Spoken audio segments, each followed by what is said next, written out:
अमित मणि तिवारी स्वागत करता हूँ आपके अपने YouTube channel the Amit sir classes में। कल हम लोग अंग्रेज़ों के बारे में देख रहे थे कि अंग्रेज़ मद्रास में एंट्री करते हैं और मद्रास में इनकी पहली कोठी बनती है। ठीक है, अनुमति तो इनको सूरत में मिलती है, लेकिन पुर्तगालियों के विरोध के कारण जहांगीर इनसे सूरत की अनुमति वापस ले लेता है और स्वाली के युद्ध के द्वारा जब ये पुर्तगालियों को हराते हैं तब इनको क्या होता है, सूरत में ये अपनी फैक्ट्री खोल पाते हैं। और स्वाली का युद्ध बहुत ज़्यादा इंपॉर्टेंट है। कब होता है, किनके बीच होता है, ये बार बार एग्जाम में पूछा जाता है। मे भी शायद इस बार का मंडी परिषद या किस पे पूछा भी गया था कि स्वाली का युद्ध कब हुआ था। देखिए, स्वाली के युद्ध के बारे में डेट और किनके बीच हुआ ये आपसे जरूर पूछा जाएगा। ठीक है, अब देखिए, जब ये मद्रास में आते हैं और मद्रास में 1611 में ये क्या करते हैं, मछलीपट्टनम में अपनी पहली फैक्ट्री खोलते हैं और पहली जो फैक्ट्री होती है वो अस्थायी होती है। फिर मैंने बताया था कि जो फ्रांसिस डे था इसने 1639 में वहीं पे कहते हैं मद्रास में चंद्रगिरी के राजा से मद्रास को पट्टे पे ले लिया था और एक कोठी बनाया था और इस कोठी की किलेबंदी भी इसने कर दिया था। किसने? फ्रांसिस डे ने। और इस कोठे का नाम रख दिया था फोर्ट सेंट जॉर्ज। ठीक है, यानी अंग्रेजों की पहली जो कोठी थी ये मद्रास में थी और 1639 में बनी थी, जिसका नाम था फोर्ट सेंट जॉर्ज। यानी कई बार एग्जाम में पूछा जाता है कि मद्रास का संस्थापक कौन है। ये कई बार सीधे सीधे प्रश्न ऐसे ही पूछा जाता है, वन लाइनर के टाइप में। तो मद्रास का जो संस्थापक है फ्रांसिस डे हो गया। ठीक है, अब देखिए, मद्रास में फाइनली इन्होंने तीन, अगर कहा जाए तो तीन फैक्ट्री इन्होंने बनाया था या कोठी बनाया था। एक 1611 में मछलीपट्टनम, 1626 में अमरगांव और 1639 में मद्रास। ठीक है, समझ रहे बात को? यह चीज आपके दिमाग में होना चाहिए। मद्रास में तीन, 1611 मछलीपट्टनम, 1626 अमरगांव और 1639 मद्रास। ऐसे उंगली पे याद करिएगा, 1611 मछलीपट्टनम, 1626 अमरगांव, 1639 मद्रास। ऐसे आप 2-3 बार जब उंगली पे रिवाइज करेंगे तो ये तैयार हो जाएंगे। यहीं से बार बार प्रश्न आते हैं। ठीक है, और अभी तक का मेरा जो भी अनुभव है, मैंने पेपर सेट सॉल्व किया, जो भी चीज़ें मैंने पढ़ाया, तो मैंने देखा कि जो प्रश्न है ना, ये प्रश्न बहुत ज़्यादा नहीं बनाए जा रहे हैं। जो बार बार प्रश्न पूछे जा रहे हैं वहीं से अबाउट घुमा फिरा के उनके प्रश्न पूछे जा रहे हैं। अब देखिए, अब हमने हाथ मारे नारी शर्माए, हमने एक ट्रिक बनाया था जिसमें हाथ में हॉकिंसन, हमने हाथ से हॉकिंसन पढ़ लिया था से सर टॉमस रो। अब देखिए, 1615 में सर टॉमस रो भी जेम्स प्रथम के राजदूत के रूप में जहांगीर के दरबार में पहुंचते हैं। और ये जब पहुंचते हैं सर टॉमस रो, तो इनको क्या होता है कि जहांगीर से सभी जगह क्या होता है, कोठी खोलने की यानी फैक्ट्री खोलने की अनुमति मिल जाती है। हर जगह इनको व्यापार करने की अनुमति मिलती है। किनके द्वारा? सर टॉमस रो के द्वारा। कब पहुंचता है? 1615 में। किसके दरबार में? जहांगीर के दरबार में। किसका राजदूत था? जेम्स प्रथम का राजदूत था। ठीक है, एक 1608, 1615। अब आते हैं नेक्स्ट। ठीक है, अब देखिए, थोड़ा सी बात समझिएगा जो मैं बताने जा रहा हूं। ठीक है, अब देखिए, पुर्तगालियों और अंग्रेजों के बीच एक संधि होती है, जिस संधि का नाम है मैड्रिड की संधि। ठीक है, अब आप कहेंगे सर ये संधि क्यों होती है, तो मैं सीधे सीधे बताऊं कि ये जो संधि होती है व्यापारिक संधि होती है। कि भैया हम क्या करेंगे, पुर्तगाली कहते हैं कि ना हम आपके व्यापार में इंटरफेयर करेंगे और ना अंग्रेज आप हमारे व्यापार में इंटरफेयर करेंगे। दोनों एक दूसरे के व्यापार में इंटरफेयर नहीं करेंगे। इसके लिए एक संधि होती है, इस संधि का नाम होता है मैड्रिड की संधि और ये संधि होती है 1630 में। इंपॉर्टेंट संधि है। यही संधि पूरी की पूरी इतिहास पलटने वाली है। देखिएगा कैसे। अब देखिए, आइए चलते हैं बंबई। ठीक है, मैं आपको बंबई ले चलता हूं। सॉरी, थोड़ा दो मिनट के रुक रहिएगा। हाँ, अब आते हैं हम लोग बंबई। बंबई आ गए। बात है 1661 की। ठीक है, 1661 में इंग्लैंड के राजा रहते हैं चार्ल्स द्वितीय। ठीक है, ये इंग्लैंड के राजा रहते हैं। इंग्लैंड के राजा चार्ल्स द्वितीय और पुर्तगाल की राजकुमारी होती हैं कैथरीन। इनकी राजकुमारी, पुर्तगाल की राजकुमारी कैथरीन, दो लोग होते हैं। 1661 की बात है। इंग्लैंड के राजा चार्ल्स द्वितीय और पुर्तगाल की राजकुमारी कैथरीन, इनका विवाह हो जाता है। और जब विवाह होता है तो जो बंबई था ना, ये बंबई पुर्तगालियों के अधीन था। पुर्तगाली क्या करते हैं, बंबई को दहेज के रूप में चार्ल्स द्वितीय को दे देते हैं। समझिएगा, बंबई चार्ल्स द्वितीय को दहेज के रूप में मिलता है। अब चार्ल्स द्वितीय क्या करेगा, 1668 में, 61 में तो उसकी शादी हो गई चार्ल्स द्वितीय की कैथरीन से, बंबई दहेज में मिल गया। अब ये 1668 में कौन, तो चार्ल्स द्वितीय यानी इंग्लैंड के जो सम्राट हैं चार्ल्स द्वितीय, बंबई को क्या करेंगे, 10 पाउंड में, 1 पाउंड में नहीं, 10 पाउंड सालाना किराया लेंगे।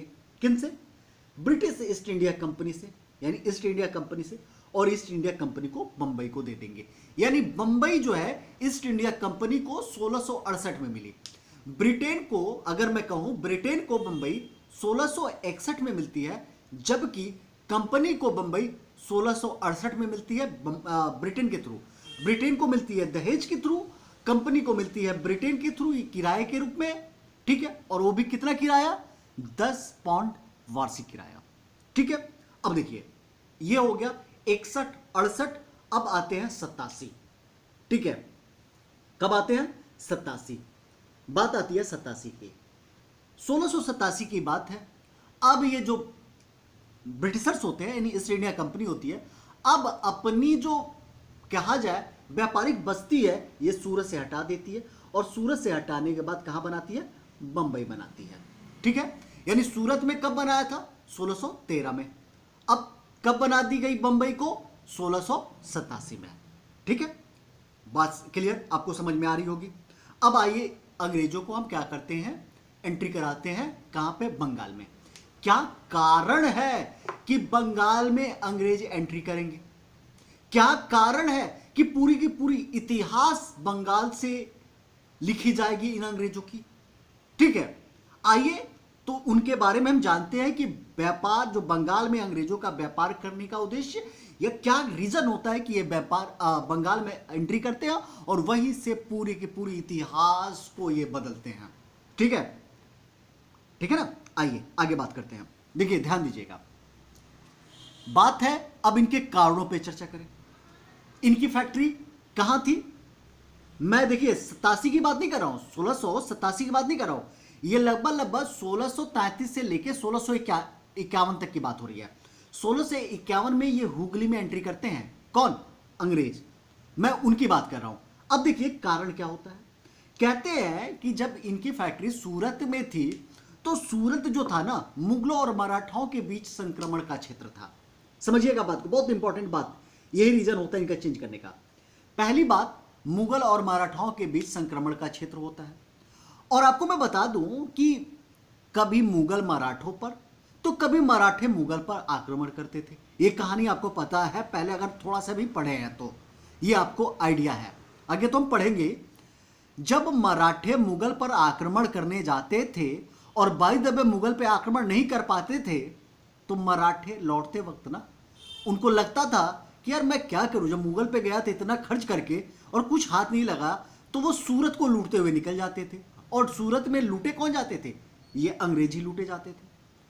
अगर मुगल मराठों पे आक्रमण करने आए और मराठों से उनको कुछ हाथ नहीं लगता था, तो उनको भी लगता था यार इतना दूर चढ़ाई करके हम आ गए हैं, तो हम क्या जा रहे हैं लेके, तो वो क्या करते थे, सूरत को लूट के चले जाते थे।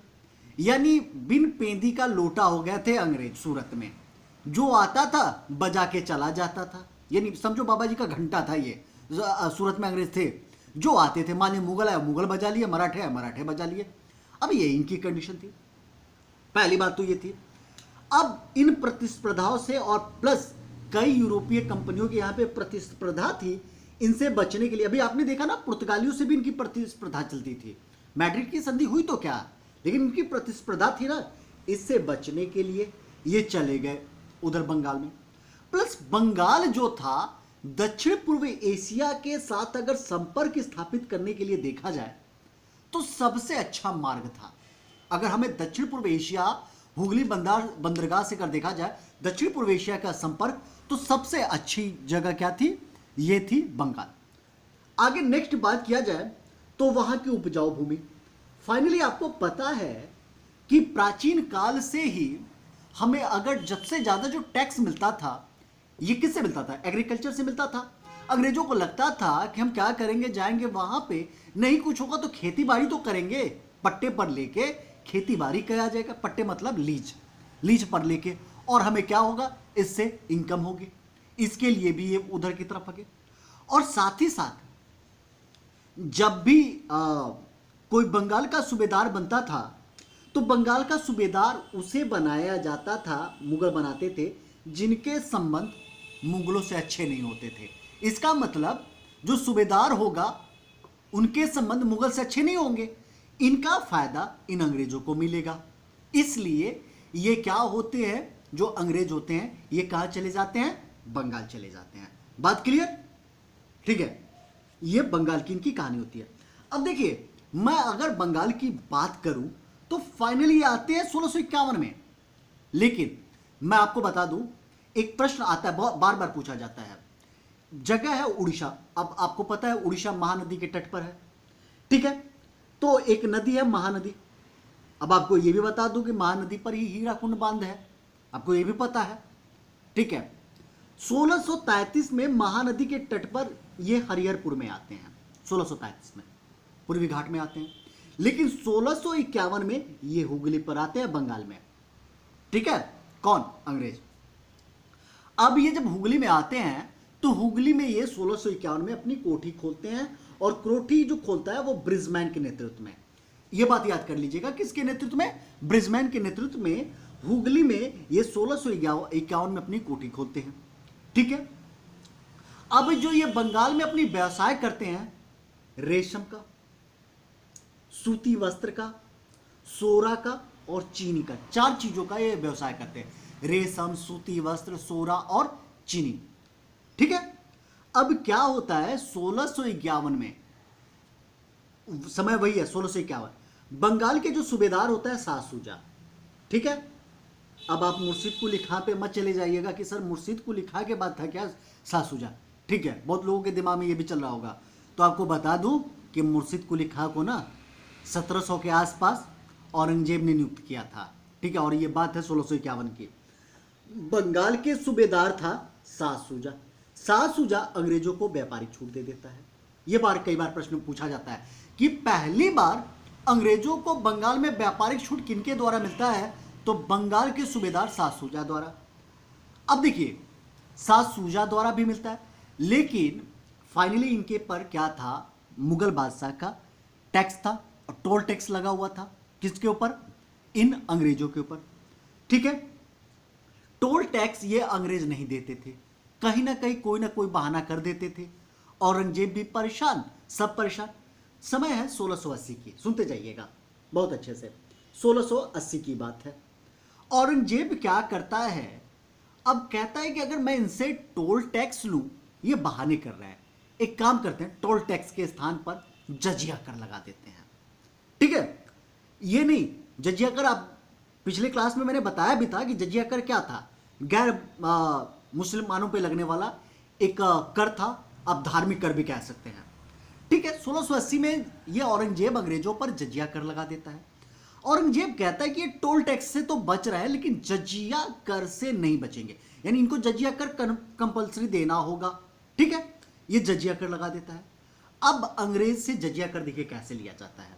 अंग्रेज जो, मान लीजिए कि मैं अंग्रेज हूं और मुझे जजिया कर देना है, और कोई मान लीजिए कि औरंगजेब का कोई होगा अधिकारी जिनके पास मुझे जजिया कर देना होगा। एक बही खाता होती थी, अंग्रेज उस बही खाते में जजिया कर को क्या करते थे? नोट करते थे। अंग्रेज जो औरंगजेब के अधिकारी होते थे, उस खाते में कई बार वो फ्रॉड करा देते थे, लिखते नहीं थे। अंग्रेजों से जजिया कर तो ले लेते थे, पर वो लिखते नहीं थे, या गलत खाते बुक में लिखवा लेते थे, और बार बार ये क्या होता था? अब अंग्रेजों से जजिया कर वसूला जाता था। अब इन जजिया कर से परेशान हो गए थे अंग्रेज, और 1686 में 6 साल बाद ये क्या करते हैं? हुगली को लूट लेते हैं, ठीक है? लेकिन हुगली को लूटना इनके लिए इतना आसान नहीं था। लूट तो लिए, लेकिन क्या औरंगजेब इनको छोड़ेगा? औरंगजेब क्या छोटा मोटा आदमी है?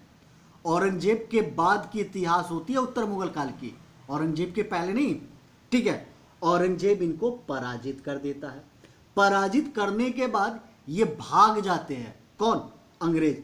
भागने के बाद एक एक ज्वारग्रस्त द्वीप होती है, उस द्वीप पे जाके ये छुप जाते हैं, जैसे हम कई बार फुल्टा द्वीप के नाम पे भी जानते हैं। फुल्टा द्वीप सुन लीजिएगा, फुल्टा द्वीप कहां पर? फुल्टा द्वीप, यहां पे ये चले जाते हैं। ठीक है, अब जॉब चरनाक होता है, वो आता है और समझौता करता है औरंगजेब से। औरंगजेब से समझौता भी करता है और माफी भी मांगता है। तब जाके औरंगजेब मानता है, तब जाके ये अंग्रेज फिर क्या होते हैं, बंगाल में आते हैं और इनको व्यापार की अनुमति दी जाती है। ठीक है, बात है 1688 की। अब इनमें एक होता है सर जॉन चाइल्ड। ठीक है, नाम से ही पता चल रहा है चाइल्ड है, यानी बच्चा है। ठीक है, तो इसमें बचपनी हरकतें होंगी। इसको पता ही नहीं है कि ये औरंगजेब कौन है, इसको नहीं पता है, पता चल जाएगा अभी इसको भी। ठीक है, जॉब चरनॉक को तो पता चल गया, जाके माफी मांगा, इनको भी पता चलेगा। अब क्या होता है 1688 दिसंबर में, ये जो पश्चिमी समुद्र तट है ना, बंबई हो गया, पश्चिमी समुद्र तट हो गया, वहां पर ये मुगल बंदरगाहों को क्या करते हैं, घेर लेता है। कौन? Sir John child. ये बार बार एग्जाम में पूछा जाता है, सर जॉन चाइल्ड। और ये बंबई और पश्चिमी समुद्र को घेरने के साथ साथ कई मुगल जहाजों को पकड़ लेता है, और पकड़ने के साथ साथ मक्का जाने वाले धर्म यात्रियों को बंदी बना लेता है। कौन? Sir John child. अब ये बताइए औरंगजेब मानेगा? नहीं मानेगा। अब औरंगजेब को आता है गुस्सा। ठीक है, अब औरंगजेब क्या करता है, इस जॉन चाइल्ड को पराजित करता है। अब जॉन चाइल्ड को लगता है कि भैया अब मेरी भी कोई खैरियत है नहीं, औरंगजेब छोड़ेगा नहीं। अंत में ये जो चाइल्ड है औरंगजेब से माफी मांगता है। ये कई बार प्रश्न पूछा जाता है, और 1.5 लाख रुपए उसको हर्जाना देता है, और जितनी भी चीजें सबको छोड़ता है। ठीक है, ये हो गया। अब मैं बता दूं, चलिए आइए फिर चलते हैं बंगाल में। 1696 की बात है। 1696 में एक बर्धमान के जमींदार होते हैं शोभा सिंह। शोभा सिंह क्या करते हैं, विद्रोह कर देते हैं, और इस विद्रोह का फायदा अंग्रेजों को मिलता है, क्योंकि भाई अभी अंग्रेज क्या कर रहे थे, औरंगजेब से पराजित हो जा रहे थे, इस विद्रोह का फायदा इनको मिलता है। अब 1698 में, समय है 1698 के, बंगाल के जो सूबेदार होते हैं अजीम उस शान, अब कौन है, अजीम उस शान, ठीक है, से 1200 रुपए में सूता नाती, कालीकाता और गोविंदपुर नामक गांव को जमींदारी ले लेता है। कौन? जॉब चरनाक। जॉब चरनाक 1200 रुपए में 1698 में अजीम उस शान से सूता तानी, कालीकाता और गोविंदपुर को क्या करता है, ले लेता है जमींदारी, गांव की जमींदारी। और इसी पर ये क्या करता है, कलकत्ता की नींव रखता है। कौन?